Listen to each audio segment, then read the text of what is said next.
왜 일본은 이렇게 오래 살까? 한국보다 100세 이상 인구가 많은 진짜 이유. 여러분 혹시 알고 계셨나요? 한국보다 인구가 많은 일본. 그런데 단순히 숫자만 많은 게 아닙니다. 100세 이상 장수 인구 비율까지도 일본이 압도적이죠. 도대체 왜일까요? 오늘은 숫자 너머의 진짜 이유를 하나하나 파헤쳐 보겠습니다. 일단 숫자부터 볼까요? 일본의 100세 이상 인구는 약 8만 명. 인구 10만 명당 약 60명에 해당합니다. 반면 한국은 약 2만 명. 인구 10만 명당 40명도 되지 않죠. 인구 고령화 속도는 한국이 훨씬 빠른데도 왜 장수 인구는 일본이 더 많을까요? 1. 장수는 우연이 아니다. 단순한 유전 때문일까요? 아닙니다. 장수는 사회적, 문화적, 구조적 결과입니다. 일본은 수십 년 전부터 장수를 준비해온 나라입니다. 일본은 1960년대부터 고령화 시대를 예견하고 복지, 의료, 주거 등 여러 분야에서 준비를 해왔습니다. 노인 요양보험제도, 주치 시스템, 지역사회 돌봄까지 이미 3, 40년 전부터 본격 도입됐습니다. 한국은요? 고령화는 최근 2, 30년 사이 급격히 진행됐고 준비가 다소 늦었습니다. A. 식문화가 다르다. 장수에서 가장 중요한 것, 바로 식습관이죠. 일본의 전통 식단은 생선, 해조류, 콩, 채소, 그리고 발효식품 중심입니다. 나토, 미소된장국, 다시마, 고등어, 두부. 저염, 저지방, 고영양으로 구성된 식단이 기본이라 혈관 건강과 노화 방지에 효과적입니다.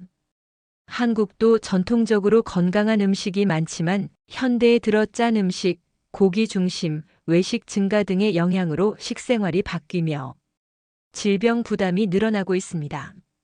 3. 혼자가 아니다. 또 하나 중요한 차이점.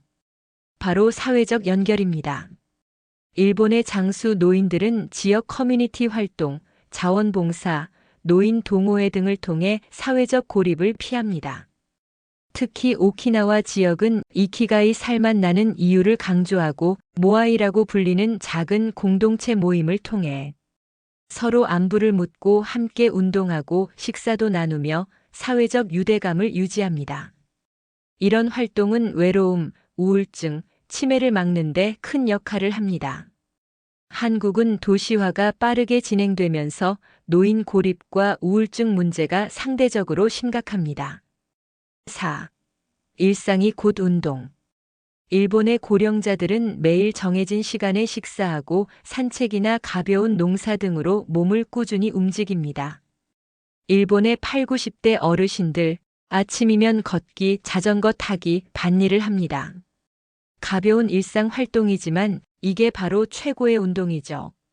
반면 한국은 최근 운동 인식이 많이 개선되었지만 과거에는 노인은 쉬어야 한다는 인식이 강해 운동과 활동이 부족한 경우가 많았습니다. 5. 예방 중심 의료 시스템. 일본은 주치의 제도, 자택 진료, 재택 요양 등 맞춤형 의료 서비스가 잘 발달돼 있습니다. 건강검진 문화가 일찍 자리 잡아 질병 예방과 조기 치료가 가능합니다. 한국은 최근에야 정기 검진과 예방 중심 의료가 강화되기 시작했습니다. 6. 정신적인 여유. 마지막으로 삶을 바라보는 태도도 차이가 있습니다. 일본은 이키가이라고 하죠. 살아가는 이유, 삶의 보람을 찾는 철학입니다. 다도, 명상, 정원 가꾸기, 동네 산책. 이런 작고 평온한 일상이 삶의 깊이를 더해줍니다. 정신적인 여유나 균형 잡힌 삶의 태도가 심혈관 질환, 치매 등 예방에 긍정적 영향을 줍니다. 결국 마음이 편해야 몸도 오래 건강합니다. 일본이 100세 이상 장수 인구에서 앞서는 이유는 단순히 유전자나 운 때문이 아니라 국가 차원의 준비, 식문화, 공동체, 그리고 생활 습관이 수십 년간 쌓여온 결과입니다. 한국도 최근 건강, 운동, 식단 개선에 대한 관심이 높아지면서 앞으로 장수 인구가 크게 늘 가능성이 있습니다. 지금부터 준비하면 우리도 100세 시대 충분히 만들 수 있습니다. 지금 내 삶의 작은 변화 하나, 바로 그게 시작입니다.